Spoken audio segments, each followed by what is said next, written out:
Brasil! Estamos no nosso dia 6 da nossa jornada de 90 dias aqui pelo Novo Testamento. Eu sou a Jenny e eu sei que você está aqui junto comigo para que a gente possa mergulhar na palavra do Senhor, que a gente possa entender, que a gente possa aplicar, para que a gente entenda o quanto Jesus é lindo e maravilhoso e que a gente leve o nome dele para todo o mundo, porque a cada dia uma nova leitura, uma nova reflexão, e você pode me ajudar também a compartilhar nas redes sociais para que outras pessoas saibam de Jesus.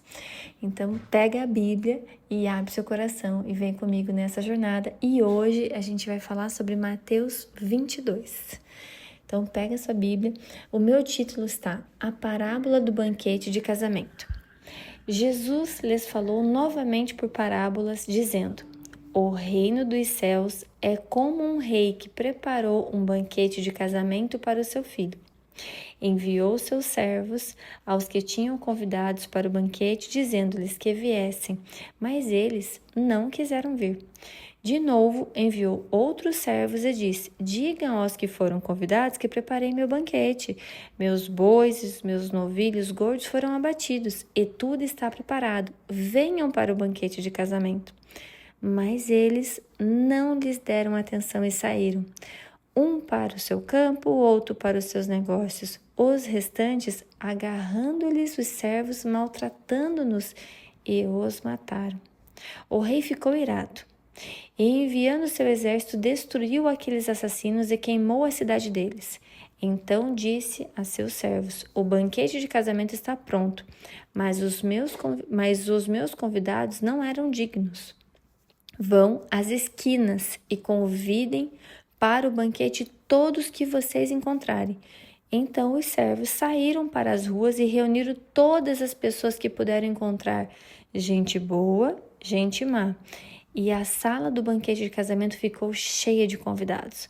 Mas quando o rei entrou para ver os convidados, notou ali um homem que não estava usando vestes nupcial. Ele perguntou: Amigo, como você entrou aqui sem veste nupcial? E o homem emudeceu.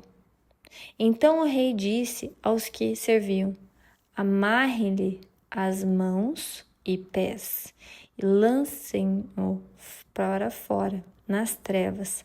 Ali haverá choro e ranger de dentes, pois muitos são chamados, mas poucos são escolhidos.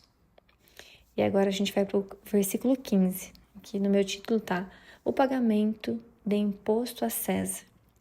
Então os fariseus saíram e começaram a planejar um meio de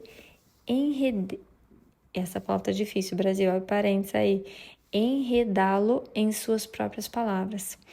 Enviaram-lhe seus discípulos juntamente com os herodianos. Eles disseram: Mestre, sabemos que és íntegro e que ensina o caminho de Deus conforme a verdade. Tu não te deixarás influenciar por ninguém. Por que não te prendes à aparência dos homens? E dize-nos, pois, qual é a tua opinião? É certo pagar impostos a César ou não? Mas Jesus, percebendo a má intenção deles, perguntou: Hipócritas, por que vocês estão me pondo à prova? Mostrem-me a moeda usada para pagar os impostos. Eles lhe mostrarão um denário. E ele lhes perguntou: De quem é essa imagem que está na inscrição? De César, responderam eles. E eles lhe disse: Então, deem a César o que é de César e a Deus o que é de Deus.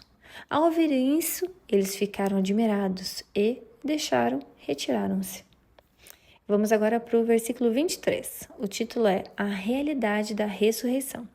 Naquele mesmo dia, os saduceus, a palavra é difícil, mas saiu certinho, hein? Fecha parênteses, que dizem que não há ressurreição, aproximaram-se dele com a seguinte questão: Mestre, Moisés disse que se um homem morrer sem deixar filhos, seu irmão deverá casar-se com a viúva e dar-lhes descendência.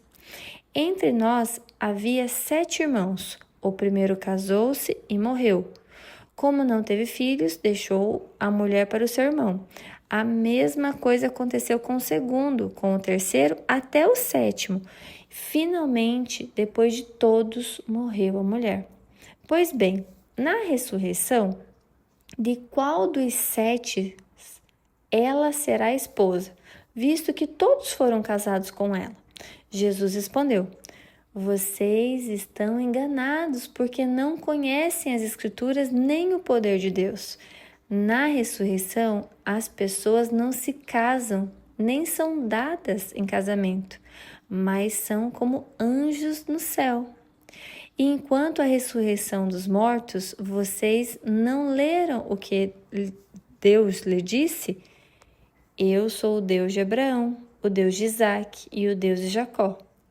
Ele não é dos mortos, mas de vivos. Ouvindo isso, a multidão ficou admirada com o seu ensino. Versículo 34, o título está O Maior Mandamento. Ao ouvirem dizer que Jesus havia deixado os saduceus, sem resposta, os fariseus se reuniram. Um deles, perito da lei, o pôs à prova com esta pergunta: Mestre, qual é o maior mandamento da lei? Respondeu Jesus: ame o Senhor, o seu Deus, de todo o seu coração e de toda a sua alma e de todo o seu entendimento. Este é o primeiro e maior mandamento.